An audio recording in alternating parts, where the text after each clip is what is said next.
Bismillahirrahmanirrahim. Assalamualaikum warahmatullahi wabarakatuh.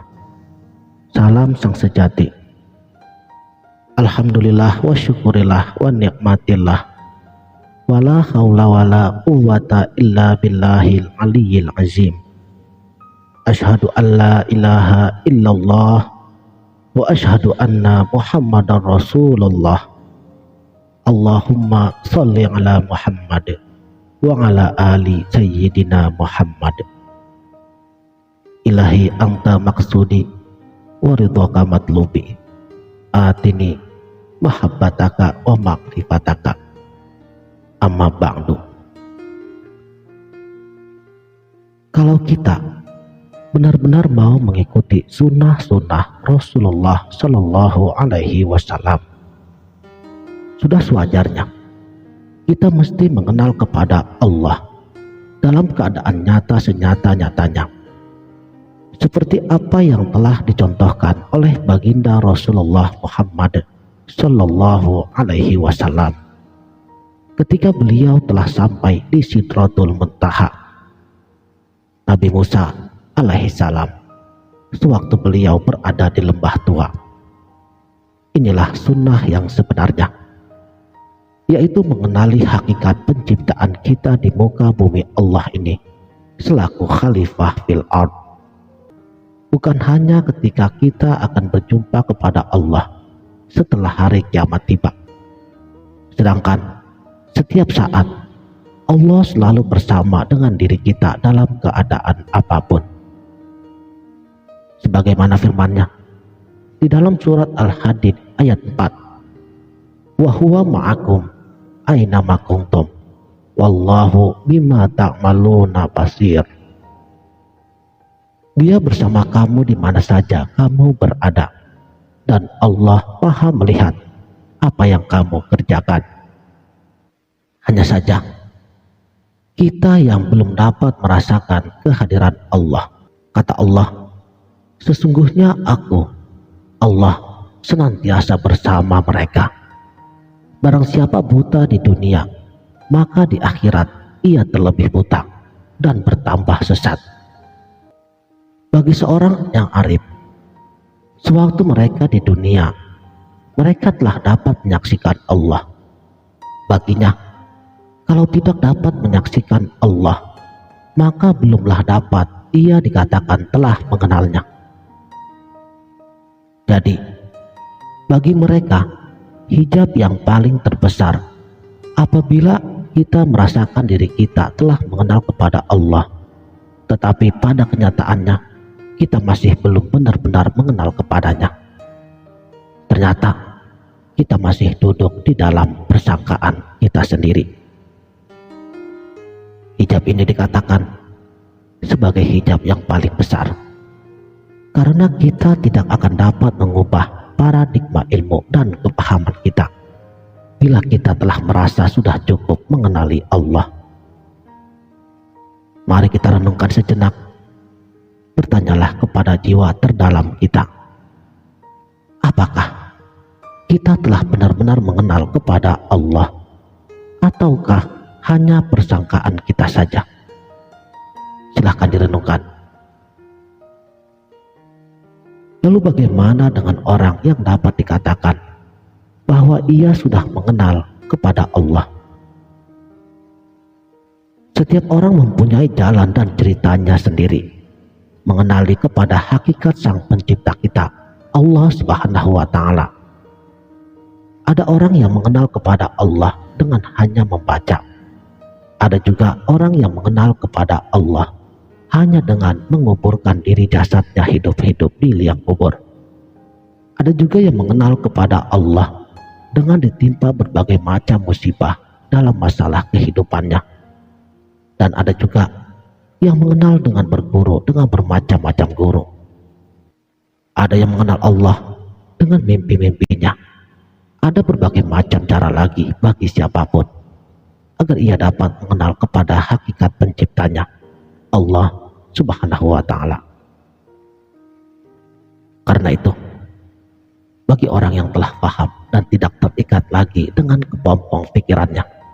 Tidak lagi sibuk menyalahkan amalan seseorang. Karena apapun caranya, amaliyah dia, itu semua hanya sebatas jalan untuk menuju kepada Allah. Allah Subhanahu wa Ta'ala menjadikan sesuatu itu berpasang-pasangan.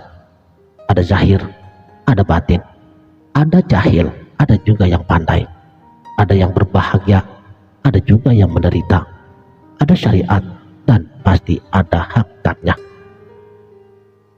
Pada Al-Quran sendiri, Allah juga membawa maksud daripada yang tersurat dan juga yang tersirat.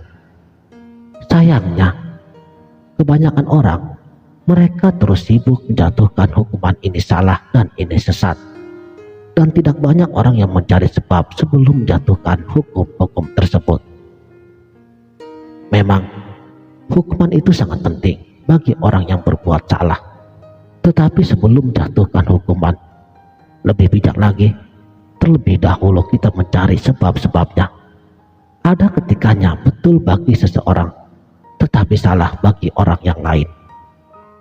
Ada saatnya benar di satu pihak, tetapi salah di pihak lainnya.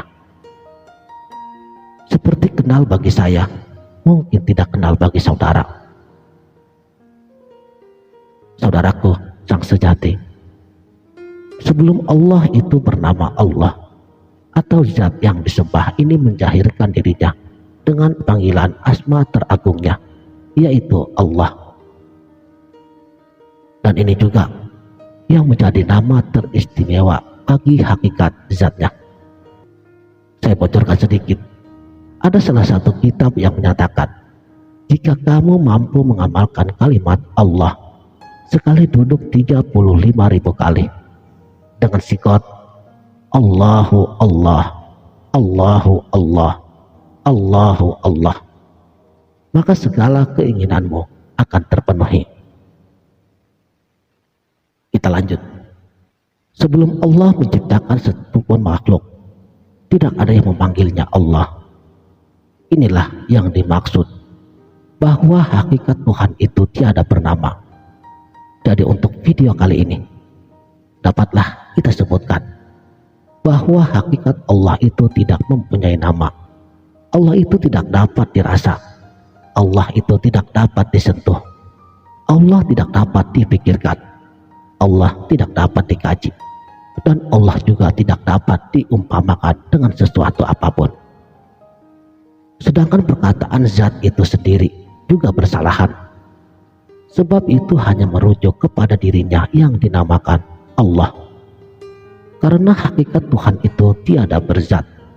Sebab dia zat Rabbul Izzati, pencipta segala zat. Tiada zat membawa maksud. Allah bukan berasal dari sesuatu. Tetapi sebaliknya, setiap sesuatu itu berasal daripada Allah. Innalillahi wa inna ilaihi raji'un. Jadi Allah itu bukan berjirim, bukan berjisim, dan termasuk ia juga bukan zat. Ambil paham baik-baik. Jadi, zat itu hanya sebatas nama untuk memudahkan kefahaman, untuk menunjukkan bahwa ia maha berkuasa dan maha hebatnya Allah. Allah, hakikat sang pencipta. Inilah yang dipanggil Ahad atau Esa. Qul huwallahu ahad. Ahad itu adalah nama untuk menunjukkan tentang ahadiyah, yang maha tunggal, yang maha esa.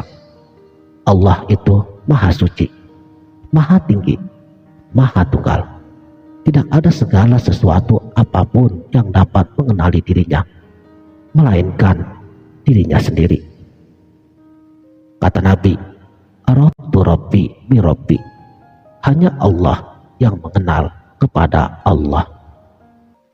Dikarenakan bahwa Allah itu tidak bisa difikir, tidak bisa dilihat, juga tidak bisa disentuh, maka mustahil bagi sekalian makhluk untuk mengenali dirinya, melainkan hanya dengan dirinya sendiri yang dapat mengenali hakikat dirinya.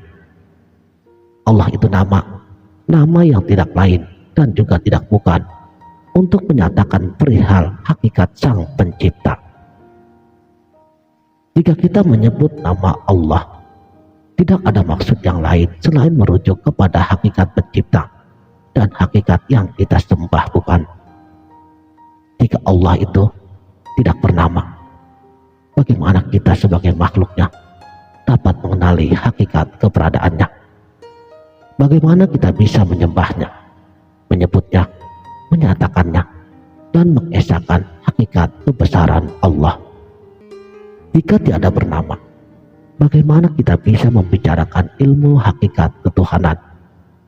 Tanpa nama, Allah tidak dapat kita kenali, dan ia hanya berada di alam ahadiyahnya yang kosong sunyi sepi, melainkan dirinya sendiri. Saudaraku sang sejati, untuk apa kita dijadikan?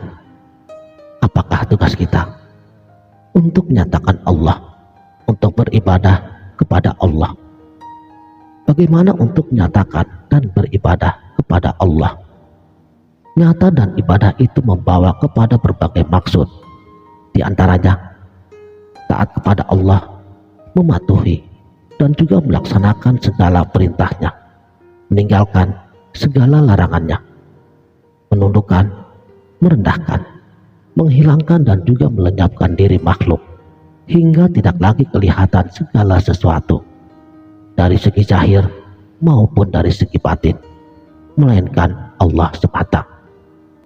Dan kata Allah di dalam surat Al-Hadid ayat 3, wal awalu wal akhiru wal zahiru wal batinu. Dialah yang awal dan yang akhir, yang zahir dan juga yang batin. Lalu bagaimana caranya untuk melenyapkan diri makhluk? Syaratnya dengan membuang segala sesuatu yang bersifat makhluk. Kata Nabi, anta mautu qabla mautu. Matikanlah dirimu sebelum mati. Matikan diri daripada segala sesuatu yang bersifat makhluk. Buang segala nama yang bernama. Buang segala sifat yang bersifat. Buang segala af'al yang berbuat. Buang segala zat yang berzat. Bila segala sifat-sifat makhluk itu telah mati, maka akan nyatalah sifat-sifat Allah. Jika segalanya telah dapat dipulangkan dan telah dapat dikembalikan kepada pemilik asalnya, yaitu Allah, maka Allah itulah asma bagi segala nama. Allah itulah sifat bagi segala sifat. Allah itulah perbuatan dari segala af'al. Dan Allah itulah zat yang mempunyai zat. Allah itu menginginkan dirinya untuk dikenali. Karena itu Allah memperkenalkan dirinya melalui penjahiran ilmunya. Ilmu Allah lengkap dengan segala namanya, sifatnya, af'alnya, dan juga zatnya. Bila telah nyatanya Allah, maka rendahlah diri, tertunduklah diri. Yang maha agung hanya Allah, yang maha wujud hanya Allah. Inilah tujuan hakikatullah, untuk menyatakan Allah dan beribadah kepadanya dengan kesempurnaan penghambaan. Inilah ibadah yang tidak pernah putus, sholat daim, hubungan yang senantiasa tidak pernah terputus sepanjang waktu. Sekianlah, terima kasih telah menonton. Mudah-mudahan video ini dapat bermanfaat. Wabillahi taufik wal hidayah.